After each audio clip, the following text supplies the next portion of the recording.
As you can see, everything is ripped out. Finally, the garden for spring is ready to be planted.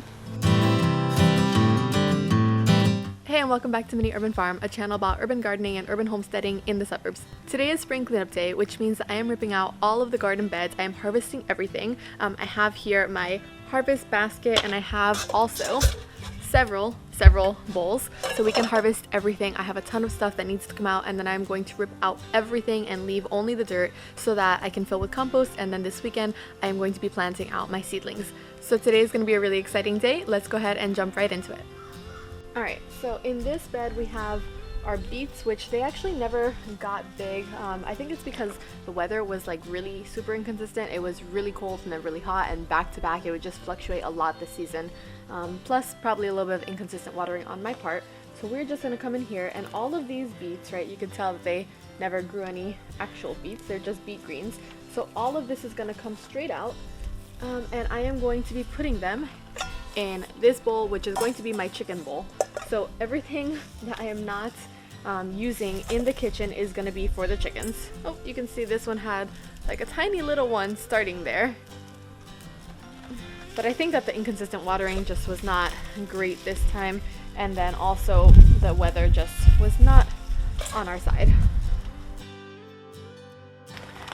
Alright, so that filled up pretty quick. I definitely didn't expect it to be that many, but this is going to go straight to the chickens and to the neighbor's chickens, I think, because there's going to be a lot of things that the chickens are going to have this time. So next up is our carrots, and I suspect that we're going to have a lot of baby carrots, probably something along these lines. We've been harvesting carrots for a while now, all season pretty much, and there's just been a lot of them that, you know, have grown really big, but we're not the most patient people, and we like to harvest baby carrots. And the kids also come in here and just rip some out. But we've had quite a few meals of carrots so far, so I'm not too disappointed about that. These are gonna go, oh, that was a big one. There you go. These are gonna go in our harvest basket, just like that, and then the tops of these are gonna go again to the chickens.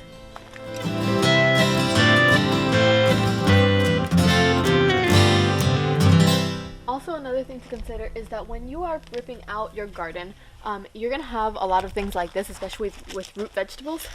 You're going to have a lot of this dirt clump in between, or probably like attached to the roots or whatever. So you're going to want to come in here and just kind of like dust off, you know, make sure you get as much of the soil off as possible. Not only so you're not tracking in dirt outside, but also so you're leaving the soil in the bins as much as possible, and you have to replace way less soil.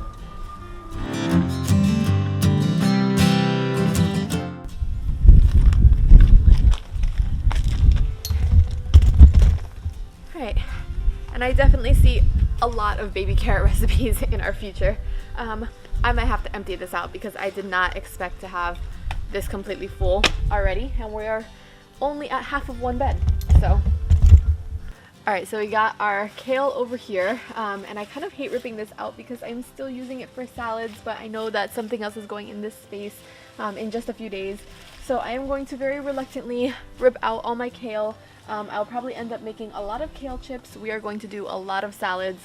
The entire family is going to be getting salads very shortly here. And then some of this might end up going to the chickens also.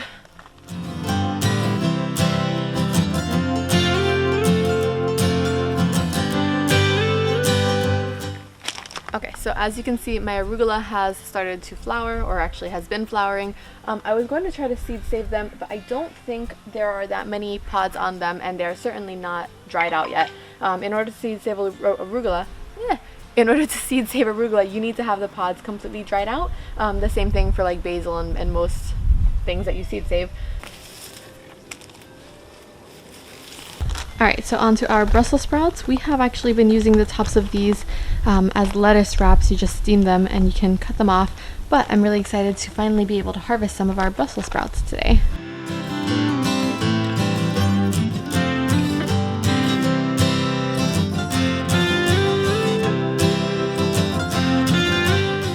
Alright, so these flowers, I think I'm going to leave them in place for right now until I can cut them and put them in some water.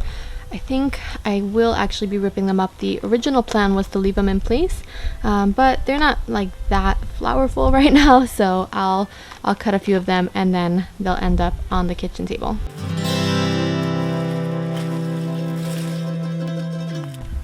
Alright, in this bed I had some little Brussels sprouts that never quite took off. My Swiss chard is over here, and then again on this side some little Brussels sprouts. I think it was probably like the beets where the weather just was not cooperating, and then again the drip system that I'm putting in this week will help with some of the watering.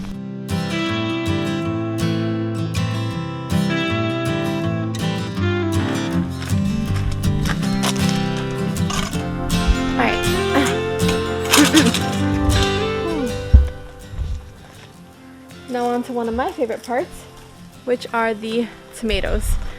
With these Romas, I have been making a whole lot of paste and freezing it.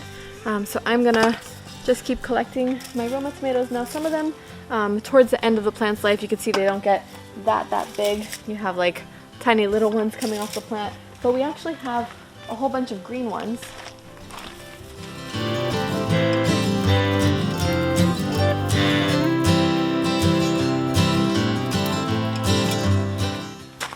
So today I'm just harvesting everything.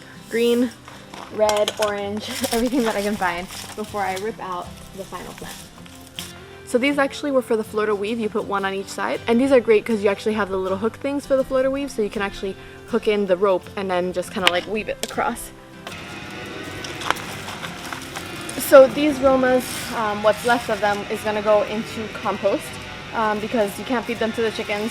You can't really do anything with the leaves, so everything left over, like these massive branches, I'm just going to cut them up and they're going straight into compost.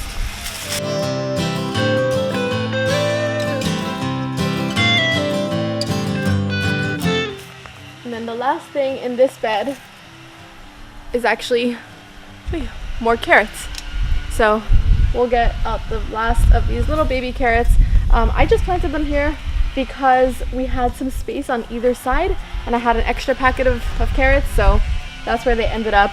Next year I don't know that I would plant them in this tiny of a space, but it seems to have worked out pretty well because we did get quite a few carrots, even if they are tiny little baby nubby carrots. That's fine. And then onto the scallions over there, little baby beet greens, which never actually grew, and then my ton of parsley, which I'll be making herb bombs out of.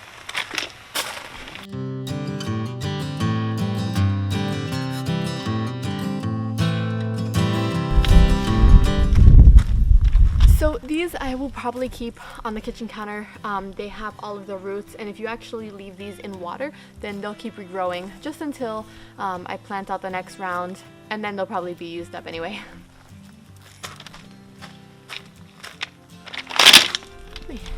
And this chicken bowl is getting quite filled up here with all of these extra things for them.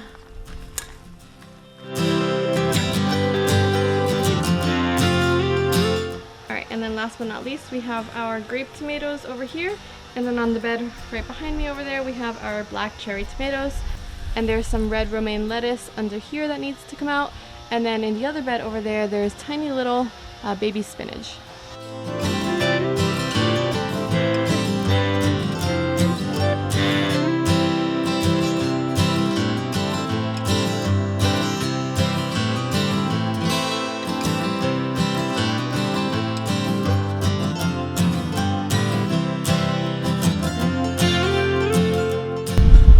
So this is the final harvest. Everything has been cleared out of the boxes. We have tons and tons of tomatoes, tons of carrots, tons of salad greens. Alright, so as you can see, all the beds are ripped up. I am off to preserve everything and make sure that everything goes in the fridge and doesn't go to waste. Whatever we don't eat will go to friends and family. Whatever they don't eat will go straight to the chickens. Thanks so much for watching. Please like and subscribe if you enjoyed this video, and I will see you in the next one. Bye!